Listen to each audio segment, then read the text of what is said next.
pois os que te adoram brilham como o sol ao amanhecer. Pois os que te adoram brilham como o sol ao amanhecer. Eu te adoro, Deus, eu te adoro, Deus, eu te adoro, Deus, pois os que te adoram brilham como o sol ao amanhecer. Pois os que te adoram brilham como o sol ao amanhecer. Então os justos brilharão como o sol no reino de seu Pai. Quem tem ouvidos, ouça. Nós estamos nesta manhã de domingo, 16º domingo do tempo comum, aqui nesta igreja para celebrar a Santa Missa. Temos ouvidos para escutar a palavra que da parte de Deus nos é dirigida, com grande preocupação a respeito de cada um em particular, e nós como o povo de Deus, nós como família cristã, pois Deus se interessa pela nossa salvação e por isso Ele não se cansa de nos dirigir as suas palavras sábias, que nos orientam no caminho com segurança, no caminho da salvação, porque nosso Deus, como ouvimos hoje no Salmo, Ele é bom, Ele é clemente, Ele é perdão para todos que o invocam. Sim, o Senhor sempre é paciente e misericordioso. E por causa desses grandes atributos da divindade, nós ainda temos a chance de transformar a nossa vida num bom trigo, numa semente de mostarda e num fermento na massa. A vocação do cristão é realizar as obras de Deus, viver à altura da filiação divina, colocar em prática a missão que todos nós recebemos no dia do batismo, ser sal da terra e luz do mundo, realizar o que Cristo realizou ao passar por esta terra e pessoalmente semeou no coração de cada homem e cada mulher a semente da verdade que vem do alto, da sabedoria que vem de Deus, para orientar os seus discípulos no caminho da vontade de Javé. Mas muitos estudavam o que Jesus dizia, mas não deixavam as palavras chegarem ao seu coração e não tinham o Espírito de Deus, não tinha a sabedoria do alto para compreender as parábolas de Jesus. Até mesmo os discípulos não conseguiam entender, mesmo caminhando com o Senhor há mais tempo. Por isso o Senhor, com grande paciência, vai explicando ponto por ponto da parábola do joio e do trigo, e mostra muito bem que nós que estamos nesta terra, criados à imagem e semelhança de Deus, nós que fomos batizados, somos um trigo, somos uma boa semente, uma semente que precisa fazer produzir o reino de Deus dentro de nós e na vida do outro. E nós podemos, ao longo desta nossa missão, nos corromper e tomar o outro lado, ficar do lado do joio, adquirir na nossa vida comportamentos que é contrário ao projeto de Deus a nosso respeito, não deixando com que o conteúdo da verdade do Evangelho não encontre eco dentro de nosso ser, e nos parecermos então como o joio que parece trigo, mas por dentro não tem nada, não tem conteúdo. Estamos a caminho daquele que é o juiz da história, que vai separar o bom dos maus, justos dos injustos, caminho dos cordeiros, joio do trigo. Os ceifeiros são os anjos de Deus que vai recolher o joio e vai lançá-lo ao fogo, disse nosso Senhor, a respeito da realidade que nós chamamos comumente de inferno, um lugar de sofrimento, de fato, porque é Jesus quem disse que haverá choro e ranger de dentes. Linguagem para significar um sofrimento terrível, que significa não estar mais na presença de Deus, não ser recolhido no celeiro divino, não estar junto daquele que é o sol das nossas vidas, o sol nascente que nos veio visitar, Jesus, nosso Deus e Senhor. Haverá sim a separação dos bons e maus. Jesus fala do fim dos tempos. Lá haverá realmente uma colheita. E enquanto não chega esta colheita, vamos também ter paciência com o coração de Deus a respeito daqueles que nós achamos que são joio. Não devemos nos antecipar nos nossos julgamentos. Não julgueis antes que venha o Senhor, porque o joio pode se transformar também em trigo. Basta olharmos a vida de grandes santos. São Paulo, que outrora era Saulo, perseguidor dos cristãos.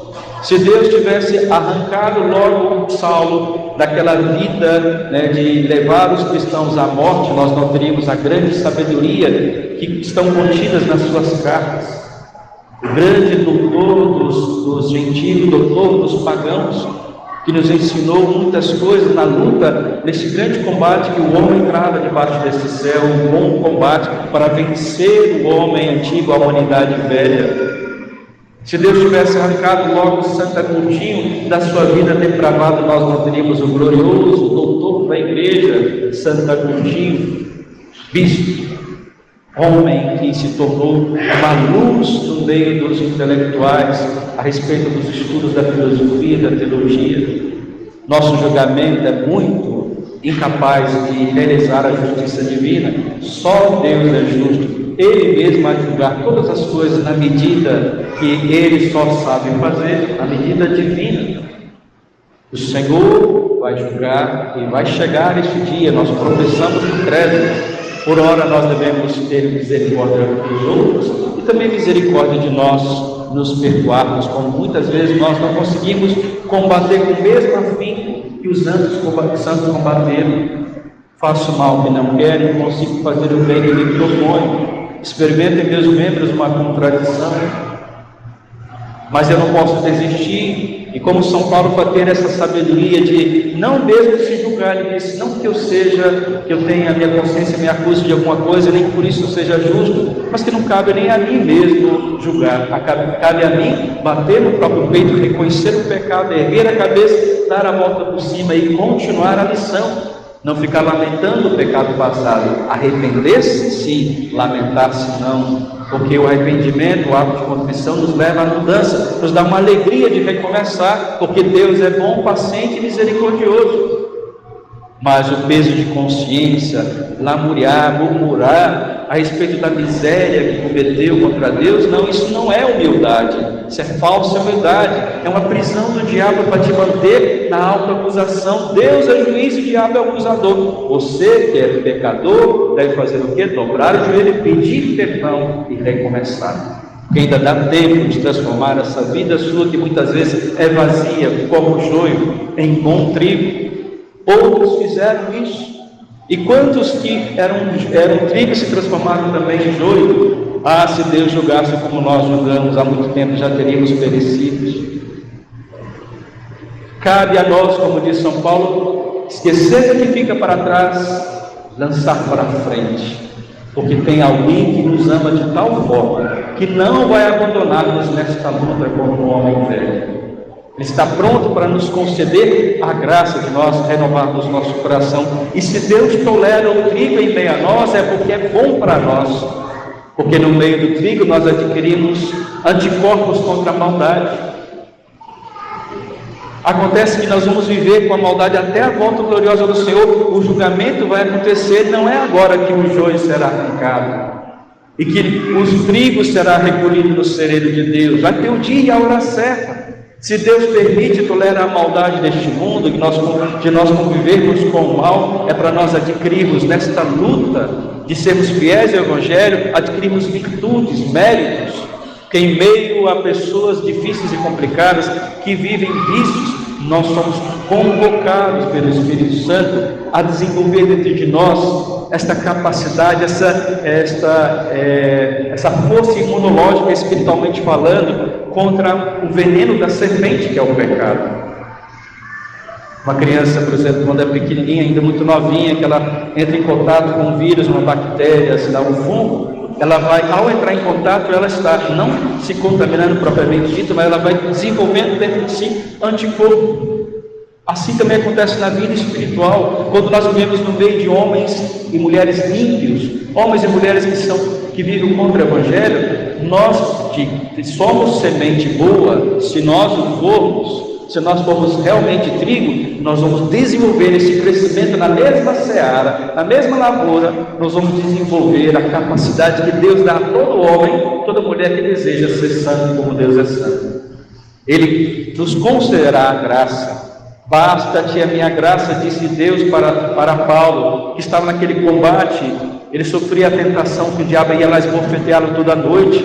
Ele disse para que as visões extraordinárias que Deus lhe deu, que ele tinha experiências místicas profundíssimas, para que as visões extraordinárias não me ensoberbecessem, não me deixassem na soberba, na vaidade, foi espetada em minha carne um espinho, que é como o diabo me esbofeteava. A respeito disso, dessa experiência terrível que me causava sofrimento, eu pedi ao Senhor por 3 vezes que Ele me livrasse.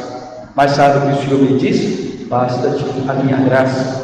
É como se Jesus dissesse para Paulo e diz para nós hoje: eu não dou asa à cobra.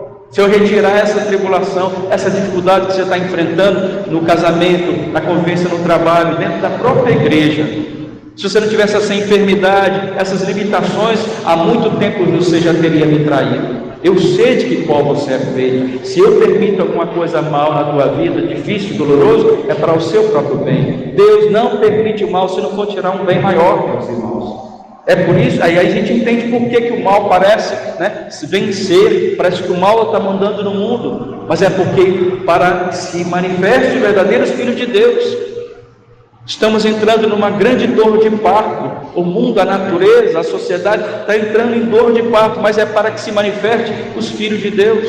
Se os ímpios estão se manifestando, é para que seja cutucado aqueles que estão dormindo, que ainda não conseguem entender que tem uma missão, e que essa missão precisa ser realizada aqui e agora.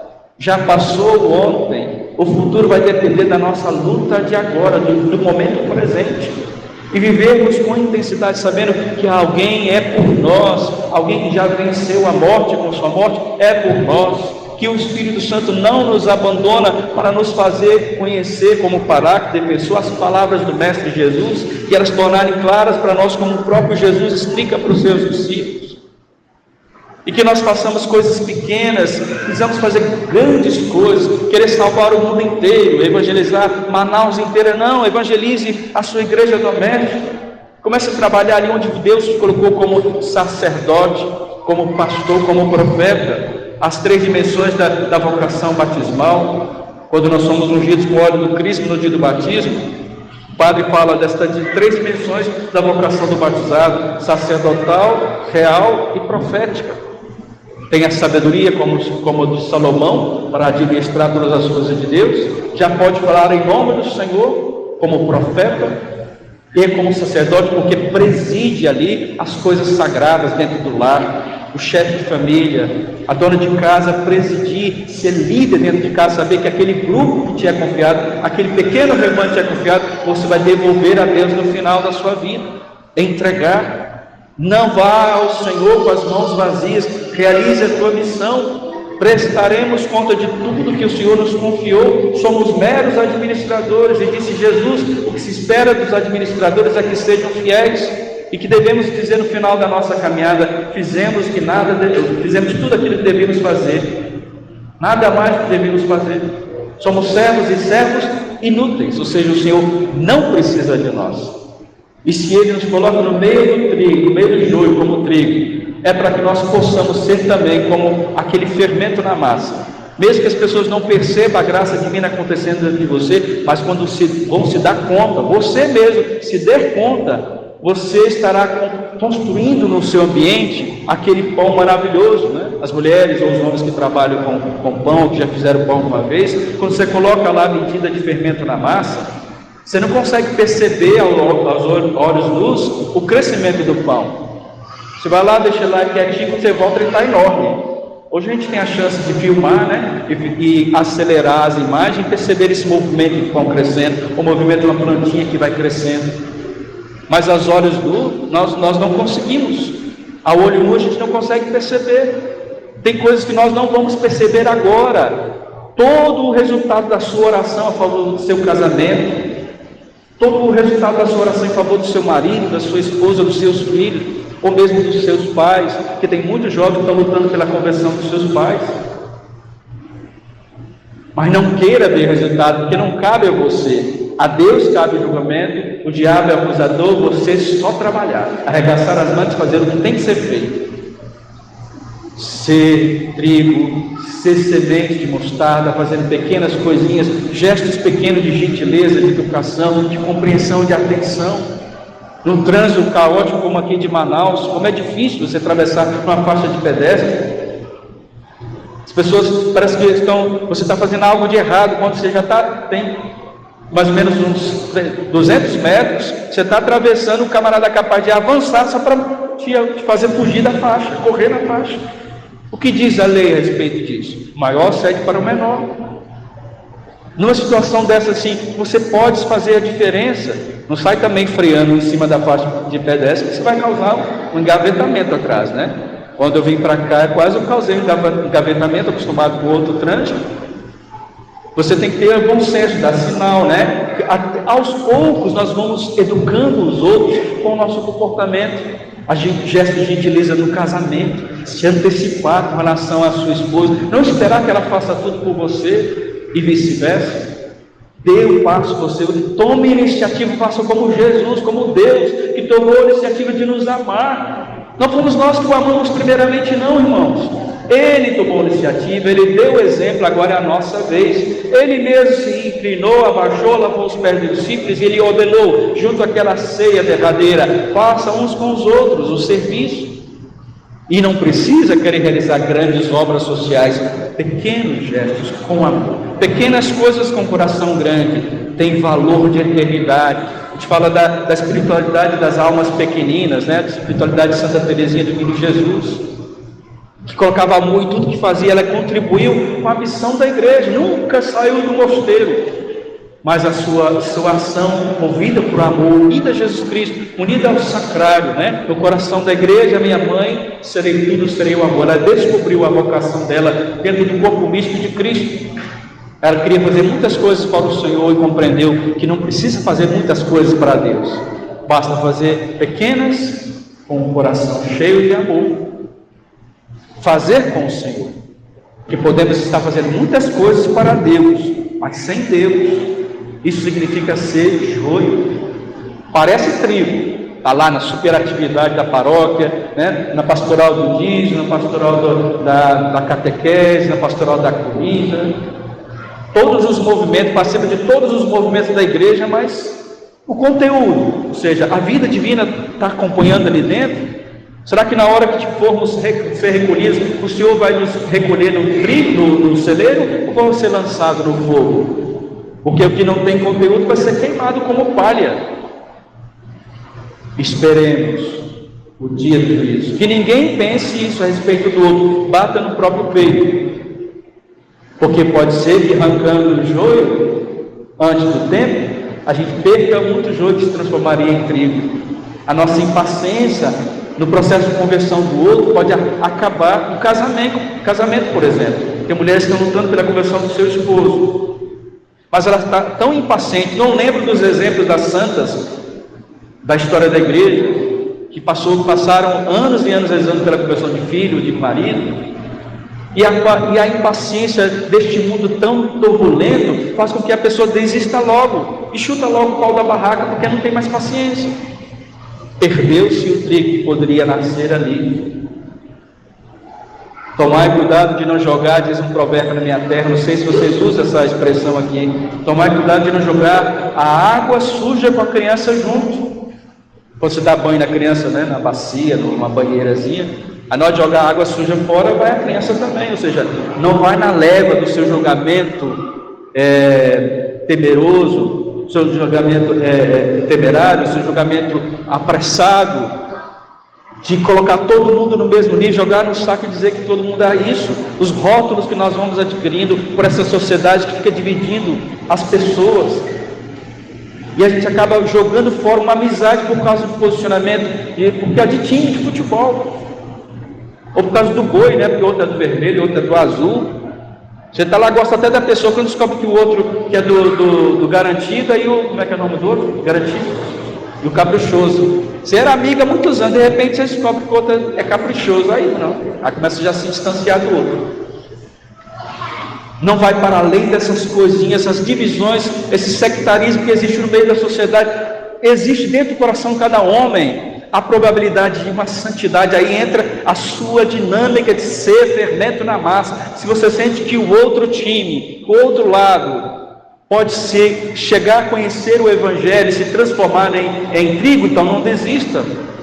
E não queira arrancar logo, fazer logo a justiça pelas suas mãos. Tenha paciência da semente da mostarda, fazendo pequenas coisas, até que um dia chegue aquela árvore frondosa, hortaliça maior, que até os pássaros podem fazer ninhos nos seus galhos. Meus irmãos, para nós encerrarmos a nossa reflexão, peçamos ao Senhor essa capacidade de identificar tudo isso em nossas vidas e de esperarmos que o Senhor faça o julgamento no dia certo. E aquilo que nós não conseguimos ainda rezar, como diz São Paulo, como convém, peça ao Espírito Santo. Ele mesmo sabe qual é a nossa necessidade, e Ele que está no nosso íntimo, no nosso coração, vai rogar ao Pai por todos nós, para que nós cumpramos a nossa missão que recebemos no dia do batismo. Você tem o Espírito Santo no seu coração, deixe Ele agir. Siga as suas inspirações, persevere no bem, faça a sua parte, tenha paciência com o processo do outro e olhe sempre para Jesus, porque é Ele quem vai julgar todas as coisas. Louvado seja nosso Senhor Jesus Cristo.